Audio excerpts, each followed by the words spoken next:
It's fair to say that everyone that watched Outer Banks Season 1 instantly looked up everything online to find out everything they can about Season 2. So in this video, I'm going to cover official news that we have, my theories, and the most popular fan rumors out there that I think are the most plausible in this video. So without wasting any more time, I'm going to get right into this. So I'm going to start off with a few of my own theories that I've came up with or been inspired by other people's theories, but there is stuff confirmed by the show's creator in my theories mixed in, so just so you know, it's not all just out of my head. So we're starting at the very beginning here, and I have a feeling the season starts. It's Season 2, Episode 1. Everyone's been waiting for this. Also, I don't know if I have to even say this, but spoilers for everything Season 1 related in this video. And it starts the complete opposite of Season 1. Season 1 started light and cheery. This one starts with either one of two things. It's going to be a funeral scene for John B and Sarah Cameron because nobody thinks they made it out of that storm alive, or it just shows us the Pogues mourning their loss very shortly after the events that we saw at the end took place, because with how the ending went, they cannot do much of a time jump at all, like a week or two at most. So I think we're going to see the effects of people and them not getting called when they got on the boat, since John B said we have no one to call, so they have no idea right now. So I think they're going to think that they did not make it out of the storm. Another thing that's going to be new introduced in the very beginning of the season is going to be JJ probably living with Pope's parents or possibly Key's parents, but I think Pope's parents is more likely since they were supportive of him at the end of the first season. I had mold on it 3 days ago. Yeah, I'll just pull off the bad parts. Plus, mold is good for you. It's just a natural organism. Oh. I think we see him living there because he doesn't want to go back home to his abusive father, especially after stealing the boat. Now, I do think this takes a darker turn, and he doesn't feel safe going home, but eventually he does later in the season, and he finds his dad that he overdosed and is dead, which would be very sad, but I just feel like they were leading up to it. They zoomed in on the bottle of pills, and JJ found it, so I feel like that was just some strong foreshadowing to what's going to happen in the next season, or even if it doesn't happen right away. Like I said, it might be middle of the season stuff, but I feel like it's going to happen for sure.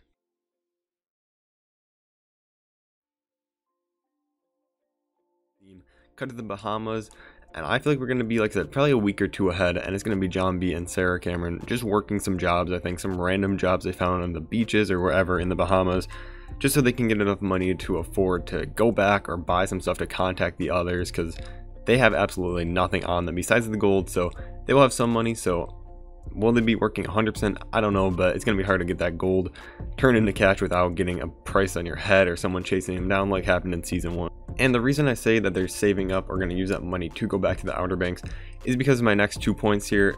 One is my theory, and one is what the series creator actually said himself, so make sure to listen in for this. So I think Ward is likely going to be taken to court or during, like in the middle of a trial here, because after John B exposed the truth in the last episode, he's going to get interrogated, and there's going to be some suspicion about Ward's actions. And that main FBI guy at the end of the season seemed to be suspicious already, so I think they're going to have Ward locked up, because it was very unsatisfactory at the end of this season to see Ward kind of get away with it. So I think they're going to open it up and kind of close that book soon. And Pate, who is the series creator, has said the following quote: "We'll definitely have at least a part of the Season 2 that'll take place in the Bahamas, but it'll all come back to the Outer Banks because that's our spiritual home."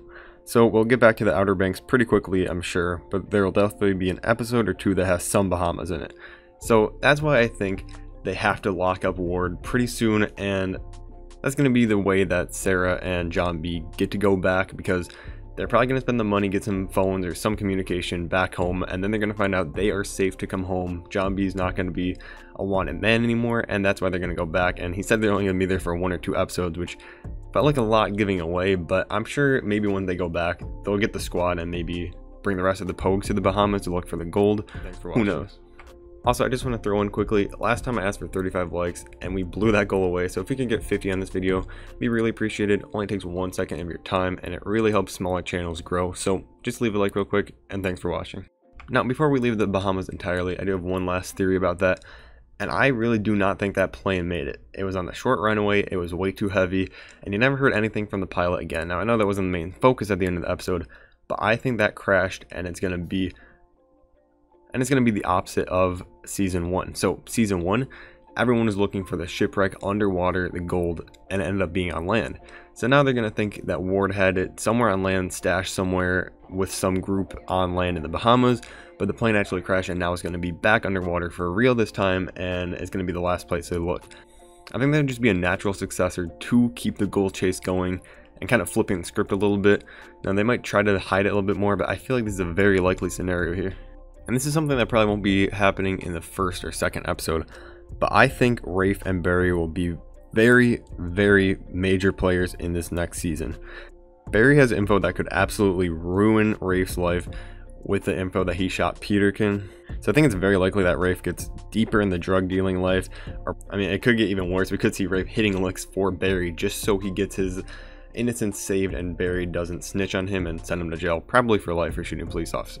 Now, I do think we're going to see that Rafe really wants to break free from this life, but like I said, with the info Barry has over him, he's just going to get deeper and deeper and spiraling, and it's just going to get completely out of control.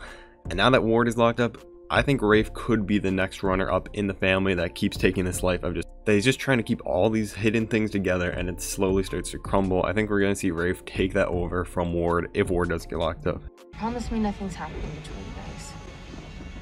Promise. That was really believable. 100% believable. And this is kind of a common fan theory that I really agree with, so I'm going to include it in my theory section here. But this is Stranger Things spoilers, by the way, but this is that Topper will be the Steve Harrington of Outer Banks. And if you don't know what Steve Harrington did, like I said, spoilers if you want to watch it, but Steve Harrington was the asshole jock boyfriend to Nancy Wheeler in Stranger Things. Then they broke up, and then Steve became a part of the main group of guys there, or the kids, and he became the good guy and one of the most likable characters, and I think that's a very likely role for Topper to take. Most of his actions were influenced by his friends and Rafe and stuff, so maybe now that John B and Sarah are gone in the beginning of the season, he starts to get closer to the other Pogues maybe, just because he wants some different friends in his life. So all those were kind of my theories for what I think could happen, and all happen in the same season. I'm going to get into some different theories made by other fans that aren't really connected at all to the things I said, but could be some alternate outcomes, and there's really no idea what's going to happen, so anything could be right. So this theory is by Tripsy Beats on Reddit, so credit to him in full. So this theory is basically that even though the Shoop tells Ward to stick around and he got some questions for him, Ward gets away and he's going after the gold in the Bahamas because, as he said, Ward already mentioned that the bank will take possession of the gold as soon as it lands with this current investigation. So this theory is pretty much pointing towards a MacGuffin storyline where it's going to be John B and Sarah in the Bahamas looking for the gold after they pawn off the one gold brick they have. Then it's going to be Ward and whoever he brings with him, or if it's just him on his own, and the guy that was flying the plane. Did he actually land the gold where he was supposed to? Did he take it for himself? Did the bank take it, or did someone sabotage the landing? So many things could happen where we have like 3 or 4 different groups looking for the gold again. Because like I said, I think they want to keep the gold the main focus throughout the entire series, or at least the first 2 seasons. And Tripsy Beats also mentions that JJ probably won't be able to leave because of the probation, and Key and Pope would just want to stay home because their lives are already pretty solid, even though now they got into some fishy business at the end of the season. They're probably going to be okay. But cut the bullshit, John B. If she's in, I'm out. Key, I'm not doing this. You right are now. gonna decide. I can't. I'm very interested, actually, me or her. Both.